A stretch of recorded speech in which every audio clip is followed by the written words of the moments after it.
नमस्कार। प्रस्तुत है मुंशी प्रेमचंद जी के द्वारा लिखी हुई कहानी नया विवाह। हमारी देह पुरानी है, लेकिन इसमें सदैव नया रक्त दौड़ता रहता है। नए रक्त का प्रवाह ही हमारे जीवन का आधार है। पृथ्वी की इस चिरंतन व्यवस्था में यह नयापन उसके एक एक अणु में, एक एक कण में तार में बसे हुए स्वरों की भांति गूंजता रहता है। और यह 100 साल की बुढ़िया आज भी नई नवेली दुल्हन बनी हुई है। जब से लाला डंगामल ने नया विवाह किया है, उनका यौवन नए सिरे से जाग उठा है। जब पहली स्त्री जीवित थी तब वे घर में बहुत कम रहते थे। प्रातः से 10-11 बजे तक तो पूजा पाठ ही करते रहते थे, फिर भोजन करके दुकान चले जाते। वहां से 1 बजे रात तक लौटते और थके मांदे सो जाते। यदि लीला कभी कहती कि जरा और सवेरे आ जाया करो, तो बिगड़ जाते और कहते कि तुम्हारे लिए क्या दुकान छोड़ दूं या रोजगार बंद कर दूं। यह वह जमाना नहीं है कि एक लोटा जल चढ़ाकर लक्ष्मी प्रसन्न कर ली जाए। आज उनके चौखट पर माथा रगड़ना पड़ता है, तब भी उनका मुंह सीधा नहीं होता। लीला बेचारी चुप हो जाती। अभी 6 महीने की बात है। लीला को ज्वर हुआ। लाला जी दुकान जाने लगे। तब उसने डरते डरते कहा था, देखो मेरा जी अच्छा नहीं है, जरा सवेरे आ जाना। डंगामल ने पगड़ी उतारकर खूंटी पर लटका दी और बोले, अगर मेरे बैठे रहने से तुम्हारा जी अच्छा हो जाए तो मैं दुकान पर न जाऊंगा। लीला हताश होकर बोली, मैं दुकान जाने को तो मना नहीं करती, केवल जरा सवेरे आने को कहती हूं। तो क्या दुकान पर बैठा मौज किया करता हूं? लीला इसका क्या जवाब देती? पति का यह स्नेहहीन व्यवहार उसके लिए कोई नई बात नहीं थी। इधर कई साल से उसे इसका कठोर अनुभव हो रहा था कि उसके इस घर में कद्र नहीं है। वह अक्सर इस समस्या पर विचार भी करती थी, पर वह अपना कोई अपराध न पाती। वह पति की सेवा अब पहले से कहीं ज्यादा करती, उनके कार्यभार को हल्का करने की बराबर चेष्टा करती, बराबर प्रसन्नचित्त रहती, कभी उनकी इच्छा के विरुद्ध कोई काम नहीं करती। अगर उसकी जवानी ढल चुकी है तो इसमें उसका क्या अपराध था? किसकी जवानी सदैव स्थिर रहती है? अगर अब उसका स्वास्थ्य इतना अच्छा न था तो इसमें उसका क्या दोष? उसे बेकसूर क्यों दंड दिया जाता है?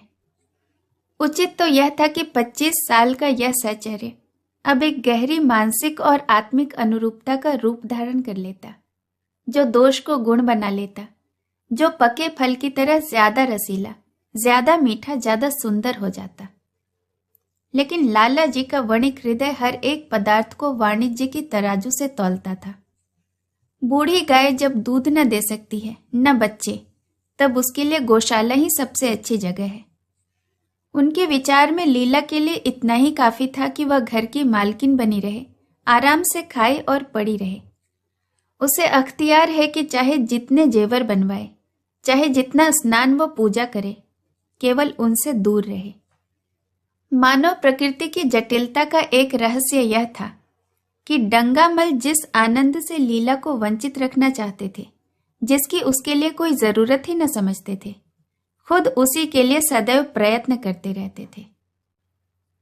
लीला 40 वर्ष की होकर बूढ़ी समझ ली गई थी, किंतु वे 43 के होकर अभी भी जवान थे, जवानी के उन्माद और उल्लास से भरे हुए। लीला से अब उन्हें एक तरह की अरुचि होती थी, और वह दुखिया जब अपनी त्रुटियों का अनुभव करके प्रकृति के निर्दय आघातों से बचने के लिए रंग व रोगन की आड़ लेती, तब लाला जी उसके बूढ़े नखरों से और भी ज्यादा घृणा करने लगते। वे कहते, वाह रे तृष्णा, 7 लड़कों की मां हो गई, बाल खिचड़ी हो गए, चेहरा धुले हुए फलाफैन की तरह सिकुड़ गया, मगर आपको अभी महावर, सेंदूर, मेहंदी और उपटन की हवस बाकी है। औरतों का स्वभाव भी कितना विचित्र है, न जाने क्यों बनाव श्रृंगार पर इतना जान देती हैं। पूछो अब तुम्हें और क्या चाहिए? क्यों नहीं मन को समझा लेती कि जवानी विदा हो गई और अब इन उपादानों से उसे वापस नहीं बुलाया जा सकता। लेकिन वे खुद जवानी का स्वप्न देखते रहते थे। उनकी जवानी की तृष्णा अभी शांत न हुई थी। जाड़ों में रसों और पाकों का सेवन करते, हफ्ते में 2 बार हिसाब लगाते और एक डॉक्टर से पत्र व्यवहार करते। लीला ने उन्हें असमंजस में देखकर कातर स्वर में पूछा, कुछ बतला सकते हो, कै बजे आओगे? लाला जी ने शांत भाव से पूछा, आज जी कैसा है तुम्हारा? लीला क्या जवाब दे। अगर कहती है कि बहुत खराब है तो शायद वे महाशय वहीं बैठ जाएं और उसे जलीकटी सुनाकर अपने दिल का बुखार निकालें। अगर कहती है कि अच्छी हूं तो शायद निश्चिंत होकर 2 बजे तक कहीं खबर लें। इस दुविधा में डरते डरते बोली, अब तक तो हल्की थी लेकिन अब कुछ भारी हो रही है। तुम जाओ, दुकान पर लोग तुम्हारी राह देखते होंगे। हाँ, ईश्वर के लिए 1-2 बजे ना आना, लड़के सो जाते हैं, मुझे जरा भी अच्छा नहीं लगता, जी घबराता है। सेठ जी ने अपने स्वर में स्नेह की चाशनी देकर कहा, 12 बजे तक जरूर आ जाऊंगा। लीला का मुख धूमिल हो गया। उसने कहा, 10 बजे तक नहीं आ सकते? 11:30 के पहले किसी तरह नहीं। नहीं, 10:30। अच्छा, 11 बजे। लाला वादा करके चले गए, लेकिन 10 बजे रात को एक मित्र ने मुजरा सुनने के लिए बुला भेजा। इस निमंत्रण को कैसे इनकार कर देते? जब एक आदमी आपको खातिर से बुलाता है तब यह कहाँ की भलमनसाहत है कि आप उसका निमंत्रण अस्वीकार कर दें? लाला जी मुजरा सुनने चले गए। 2 बजे तक लौटे। चुपके से आकर नौकर को जगाया और अपने कमरे में आकर लेट रहे।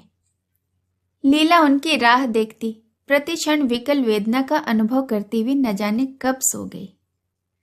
अंत को इस बीमारी ने अभागिनी लीला की जान ही लेकर छोड़ा। लाला जी को उसके मरने का बड़ा दुख हुआ। मित्रों ने संवेदना के तार भेजे। एक दैनिक पत्र ने शोक प्रकट करते हुए लीला के मानसिक और धार्मिक सद्गुणों को खूब बढ़ाकर वर्णन किया। लाला जी ने इन सभी मित्रों को हार्दिक धन्यवाद दिया और लीला के नाम से बालिका विद्यालय में 5 वजीफे प्रदान किए तथा मृतक भोज तो जितने समारोह से किया गया वह नगर के इतिहास में बहुत दिनों तक याद रहेगा। लेकिन 1 महीना भी न गुजरने पाया था कि लाला जी के मित्रों ने चारा डालना शुरू कर दिया और उसका असर यह हुआ कि 6 महीने की विधुरता के तप के बाद उन्होंने दूसरा विवाह कर लिया। आखिर बेचारे क्या करते? जीवन में एक सहचरी की आवश्यकता तो थी ही और इस उम्र में तो एक तरह से वह अनिवार्य ही हो गई थी। जब से नई पत्नी आई है, लाला जी के जीवन में आश्चर्यजनक परिवर्तन हो गया। दुकान से अब उतना प्रेम नहीं था। लगातार हफ्तों न जाने में भी उनके कारोबार में कोई हर्ज नहीं होता था। जीवन के उपभोग की जो शक्ति दिन दिन क्षीण होती जाती थी, अब वह छींटे पाकर सजीव हो गई थी। सूखा पेड़ हरा हो गया था, उसमें नई नई कोपलें फूटने लगी थी। मोटर नई आ गई थी, कमरे नए फर्नीचर से सजा दिए गए थे, नौकरों की भी संख्या बढ़ा दी गई थी। रेडियो आ पहुंचा था और प्रतिदिन नए नए उपहार आते रहते थे। लाला जी की बूढ़ी जवानी जवानों की जवानी से भी प्रखर हो गई थी। उसी तरह जैसे बिजली का प्रकाश चंद्रमा के प्रकाश से ज्यादा स्वच्छ और मनोरंजक होता है। लाला जी को उनके मित्र इस रूपांतरण पर बधाइयां देते, तब वे गर्व से कहते कि भाई हम तो हमेशा जवान रहे और हमेशा जवान ही रहेंगे। बुढ़ापा यहाँ आए तो उसके मुख पर कालिख लगाकर गधे पर उल्टा सवार करा के शहर से निकाल देंगे। जवानी और बुढ़ापे को न जाने लोग क्यों अवस्था से संबंधित कर देते हैं। जीवन का उम्र से उतना ही संबंध है जितना धर्म का आचार से, रुपये का ईमानदारी से और रूप का श्रृंगार से। आजकल के जवानों को आप जवान कहते हैं, उनकी 1000 जवानियों को मैं अपने 1 घंटे से भी न बदलूंगा। मालूम होता है उनकी जिंदगी में कोई उत्साह ही नहीं, कोई शौक ही नहीं। जीवन क्या है? गले में पड़ा हुआ एक ढोल है। यही शब्द घटा बढ़ाकर वे आशा के हृदय पटल पर भी अंकित करते रहते थे। उससे बार बार सिनेमा, थिएटर और दरिया की सैर के लिए आग्रह करते रहते। लेकिन आशा को न जाने क्यों इन बातों में जरा भी रुचि न थी। वह जाती तो थी, मगर बहुत टाल मटोल करने के बाद। एक दिन लाला जी ने आकर कहा, चलो आज बजरे पर दरिया की सैर करें। वर्षा के दिन थे। दरिया चढ़ा हुआ था। मेघमालाएं अंतर्राष्ट्रीय सेनाओं की भांति रंग बिरंगी वर्दियां पहने आकाश में कवायद कर रही थीं। सड़क पर लोग मल्हार और बारहमासा गाते चलते थे। बागों में झूले पड़ गए थे। आशा ने बेदिली से कहा, मेरा जी तो नहीं चाहता। लाला जी ने मृदु प्रेरणा के साथ कहा, तुम्हारा मन कैसा है जो आमोद प्रमोद की ओर आकर्षित नहीं होता? चलो जरा दरिया की सैर करके देखो। सच कहता हूं, बजरे पर बड़ी बहार होगी। आप जाएं, मुझे और कई काम करने हैं। काम करने को आदमी है, तुम क्यों काम करोगी? महाराज अच्छे सालन नहीं पकाता, आप खाने बैठेंगे तो यूं ही उठ जाएंगे।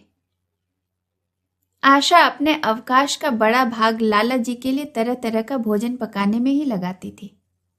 उसने किसी से सुन रखा था कि एक विशेष अवस्था के बाद पुरुष का जीवन का सबसे बड़ा सुख रसना का स्वाद ही रह जाता है। लाला जी की आत्मा खिल उठी। उन्होंने सोचा कि आशा को उनसे कितना प्रेम है कि वह दरिया की सैर को उनकी सेवा के लिए छोड़ रही है, और एक लीला थी कि मान न मान चलने को तैयार ही रहती थी। पीछा छुड़ाना पड़ता था, खामख्वा सिर पर सवार हो जाती और सारा मजा किरकिरा कर देती थी। स्नेह भरे उलाहने से वे बोले, तुम्हारा मन भी विचित्र है। अगर एक दिन सालन फीका ही रह जाएगा तो ऐसा क्या तूफान आ जाएगा? तुम तो मुझे बिल्कुल निकम्मा बनाए देती हो। अगर तुम न चलोगी तो मैं भी न जाऊंगा। आशा ने जैसे गले से फंदा छुड़ाते हुए कहा, आप भी तो मुझे रोज इधर उधर घुमा घुमा कर मेरा मिजाज बिगाड़ देते हैं। यह आदत पड़ जाएगी तो घर का धंधा कौन करेगा? मुझे घर के धंधों की रत्ती भर भी परवाह नहीं, बाल के नोक बराबर भी नहीं। मैं चाहता हूं कि तुम्हारा मिजाज बिगड़े और तुम घर गृहस्थी के चक्की से दूर रहो। और तुम ये मुझे बार बार आप क्यों कहती हो? मैं चाहता हूं कि तुम मुझे तुम कहो, तू कहो, गालियां दो, धौल जमाओ। तुम मुझे आप कह के जैसे देवता के सिंहासन पर बिठा देती हो। मैं अपने घर में देवता नहीं, चंचल बालक बनना चाहता हूं। आशा ने मुस्कुराने की चेष्टा करके कहा, भला मैं आपको तुम कहूंगी? तुम बराबर वालों को कहा जाता है कि बड़ों को? मुनीम ने 1 लाख के घाटे की खबर सुनाई होती तो भी शायद लाला जी को इतना दुख न होता जितना आशा के इन कठोर शब्दों से हुआ। उनका सारा उल्लास, सारा उत्साह जैसे ठंडा पड़ गया।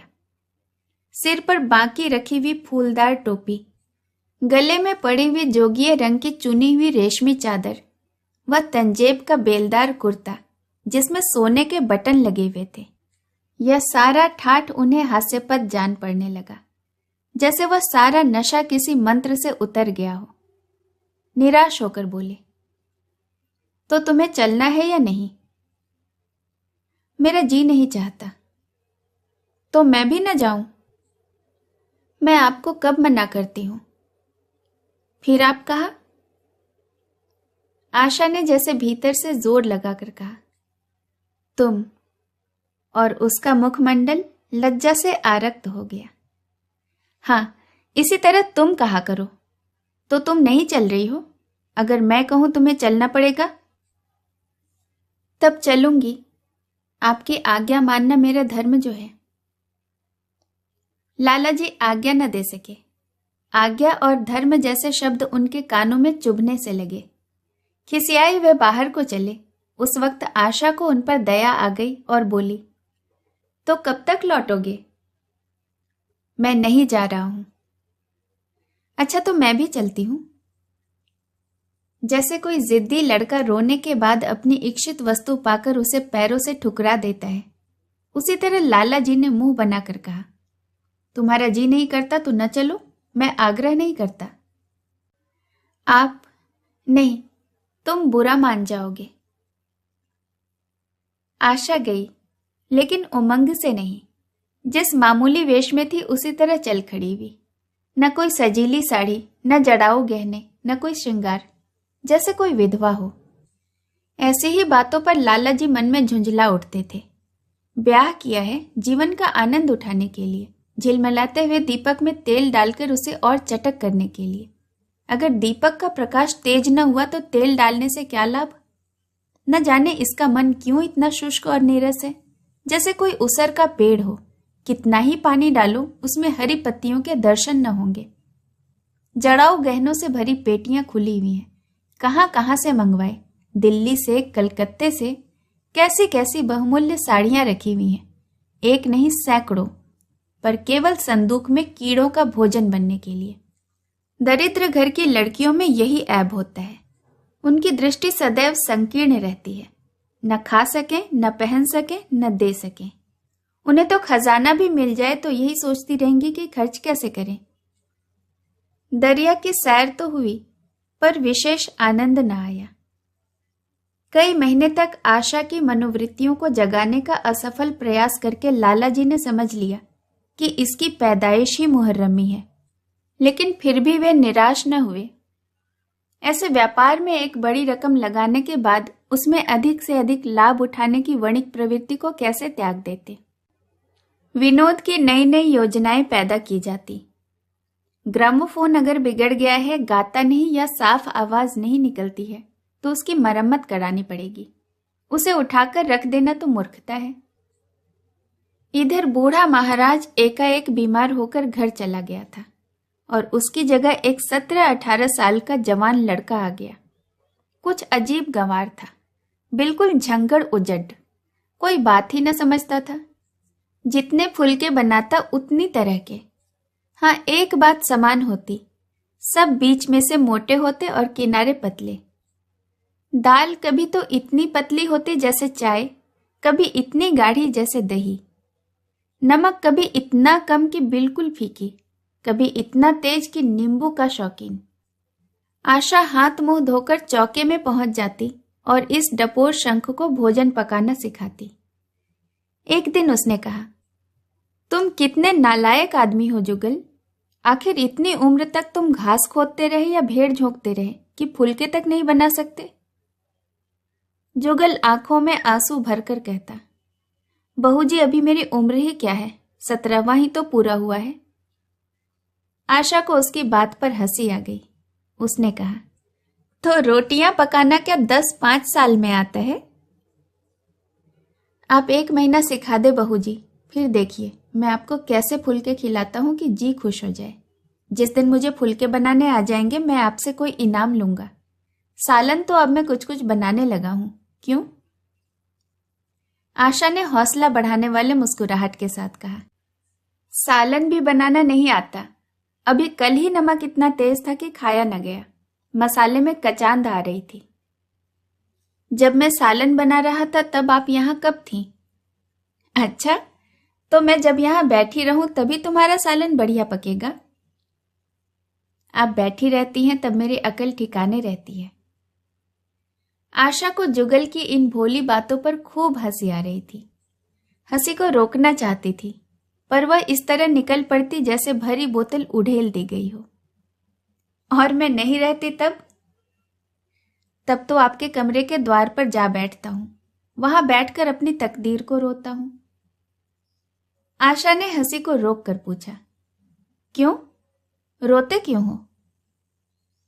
यह न पूछिए बहू जी, आप इन बातों को नहीं समझ सकेंगी। आशा ने उसके मुंह की ओर प्रश्न की आंखों से देखा। उसका आशय कुछ तो समझ गई, पर न समझने का बहाना किया। तुम्हारे दादा आ जाएंगे तब तुम चले जाओगे? और क्या करूंगा बहू जी, यहां कोई काम दिलवा दीजिए तो पड़ा रहूंगा। मुझे मोटर चलाना सिखवा दीजिए, आपको खूब सैर कराया करूंगा। नहीं नहीं बहू जी, आप हट जाइए, मैं पतीली उतार लूंगा। ऐसी अच्छी साड़ी है आपकी, कहीं कोई दाग पड़ जाए तो क्या हो। आशा पतीली उतार रही थी। जुगल ने उसके हाथ से सरसी लेनी चाहिए। दूर रहो, फूहड़ तो तुम हो ही, कहीं पतीली पांव पर गिरा ली तो महीनों झकोगे। जुगल के मुंह पर उदासी छा गई। आशा ने मुस्कुराकर पूछा, क्यों? मुंह क्यों लटक गया सरकार का? जुगल रुआसा होकर बोला, आप मुझे डांट देती हैं बहू जी, तब मेरा दिल टूट जाता है। सरकार कितना ही घुड़के, मुझे बिल्कुल दुख नहीं होता। आपकी नजर कड़ी देखकर मेरा खून सर्द हो जाता है। आशा ने दिलासा दिया, मैंने तुम्हें डांटा तो नहीं, केवल यही तो कहा कि कहीं पतीली तुम्हारे पांव पर गिर पड़े तो क्या हो। आपका भी तो हाथ है, कहीं आपके हाथ से छूट पड़े तो।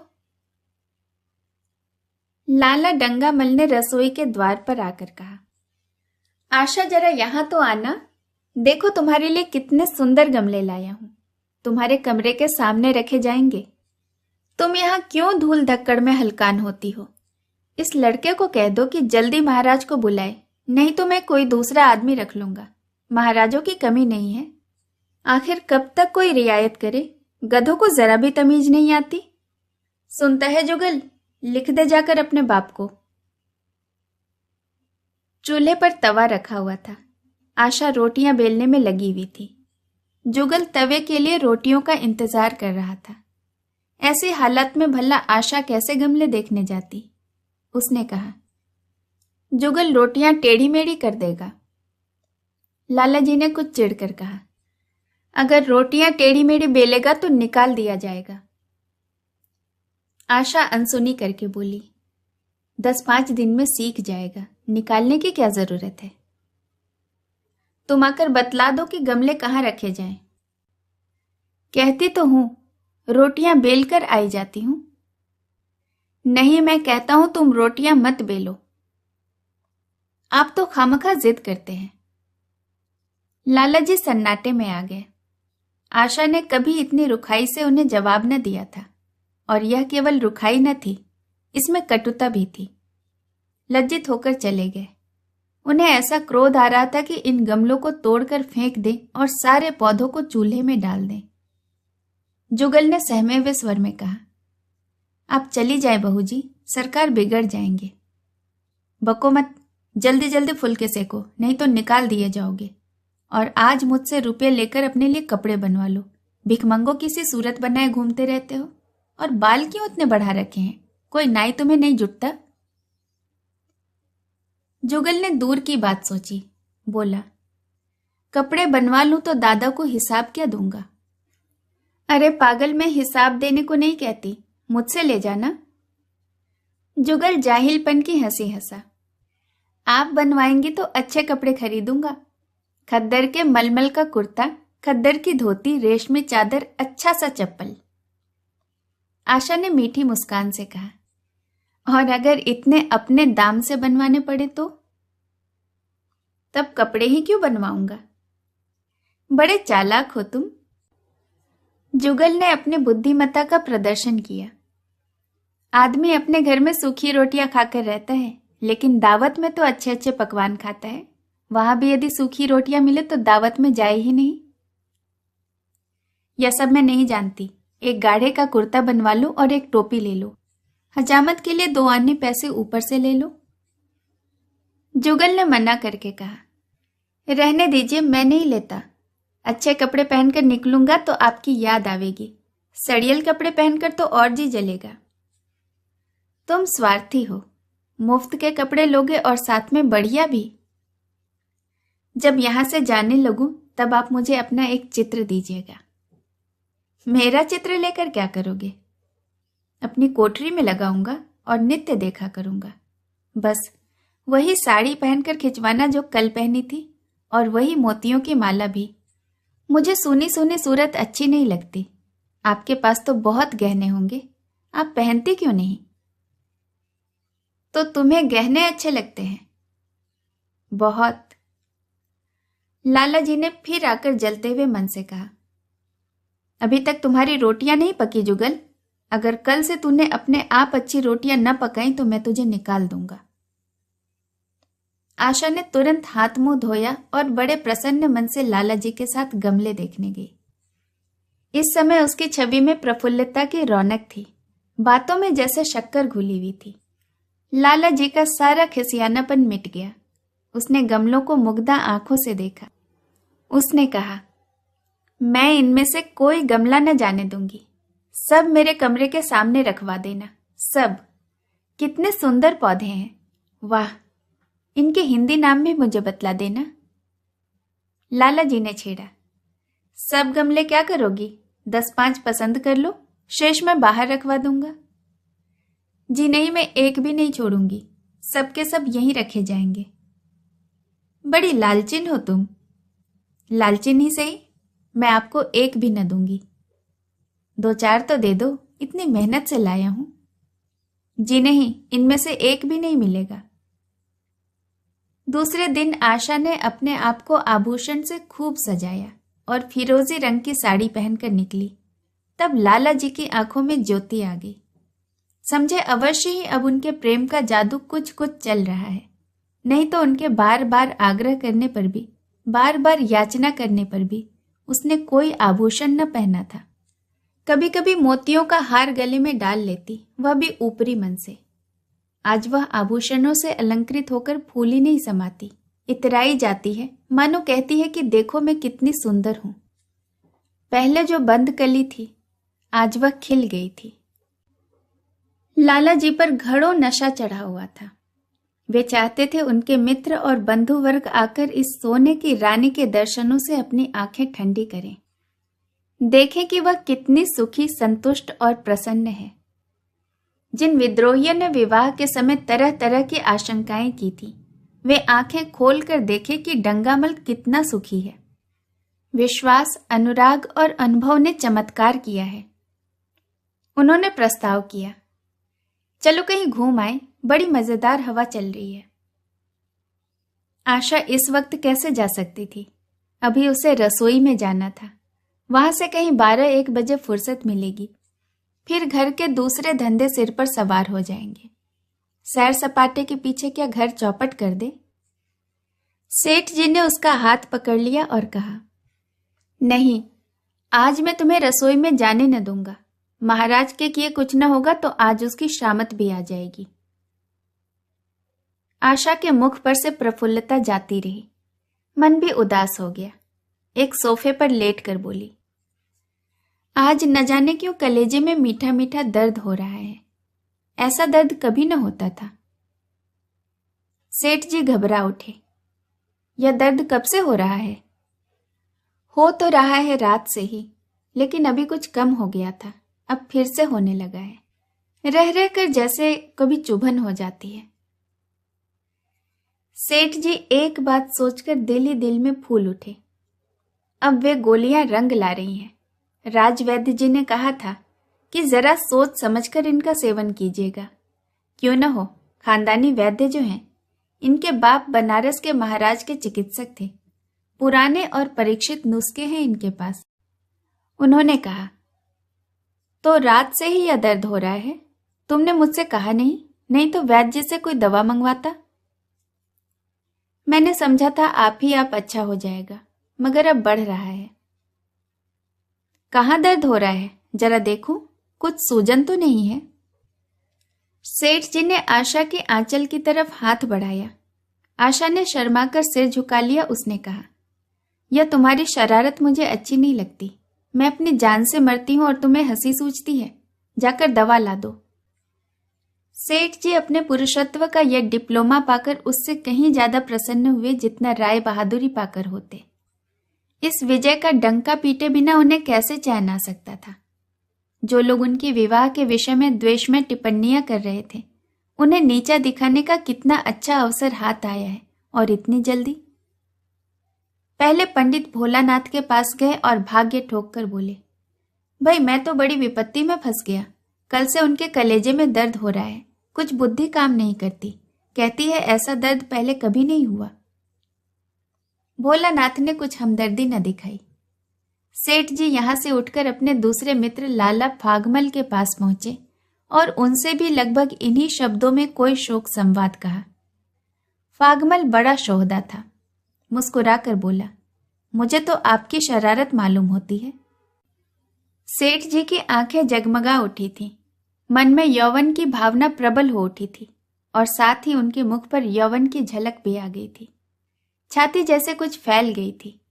चलते समय उनके पग कुछ अधिक मजबूती से जमीन पर पड़ने लगे और सिर की टोपी भी न जाने कैसे बाकी हो गई। आकृति से बांकपन की शान झलकने लगी। जुगल ने आशा को सिर से पांव तक जगमगाते देखकर कहा, बस बहू जी, आप इसी तरह पहने ओढ़े रहा करें। आज मैं आपको चूल्हे के पास ना आने दूंगा। आशा ने नयन वाण चलाकर कहा, क्यों? आज यह नया हुक्म क्यों? पहले तो तुमने कभी मना नहीं किया। आज बात दूसरी है। जरा सुनो तो क्या बात है? डरता हूं कहीं आप नाराज न हो जाएं। नहीं नहीं, कहो, मैं नाराज क्यों होऊंगी? आज आप बहुत सुंदर लग रही हैं। लाला डंगामल ने असंख्य बार आशा के रूप और यौवन की प्रशंसा की थी, मगर उनकी प्रशंसा में उसे बनावट की गंध आती थी। वह शब्द उनके मुख से निकलकर कुछ ऐसे लगते थे जैसे कोई पंगु दौड़ने की चेष्टा कर रहा हो। जुगल के इन सीधे शब्दों में एक उन्माद था, एक नशा था, एक चोट थी। आशा की सारी देह कंपित हो गई। तुम मुझे नजर लगा दोगे जुगल? इस तरह क्यों घूरते हो? जब यहां से चला जाऊंगा तब आपकी बहुत याद आएगी। रसोई पकाकर तुम सारे दिन क्या करते हो? दिखाई नहीं देते? सरकार रहते हैं इसलिए नहीं आता। फिर अब तो मुझे जवाब मिल रहा है। देखिए भगवान कहाँ ले जाते हैं। आशा की मुद्रा कठोर हो गई। उसने कहा, तुम्हें कौन जवाब देता है? सरकार ही तो कहते हैं तुझे निकाल दूंगा। अपना काम किए जाओ, कोई नहीं निकालेगा। अब तो तुम फुलके भी अच्छे बनाने लगे। सरकार हैं बड़े गुस्सेवर। 2-4 दिन में उनका मिजाज ठीक किए देती हूं। आपके साथ चलते हैं तो आपके बाप से लगते हैं। तुम बड़े मुंहफट हो, खबरदार जबान संभाल कर बातें किया करो। किंतु अप्रसन्नता का यह झीना आवरण उसके मनोरहस्य को छिपा न सका। वह प्रकाश की भांति उसके अंदर से निकल पड़ता था। जुगल ने फिर उसी निर्भीकता से कहा, मेरा कोई मुंह बंद कर ले। यहां यूं सभी कहते हैं। मेरा ब्याह कोई 50 साल की बुढ़िया से कर दे तो मैं घर छोड़कर भाग जाऊं, या तो खुद जहर खा लूं या उसे जहर देकर मार डालूं। फांसी ही तो होगी ना। आशा उस कृत्रिम क्रोध को कायम न रख सकी।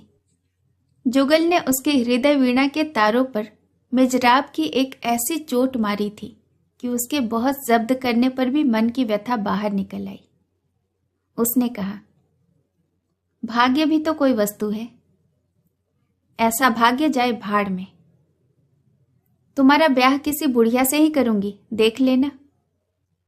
तो मैं भी जहर खा लूंगा, देख लीजिएगा। क्यों?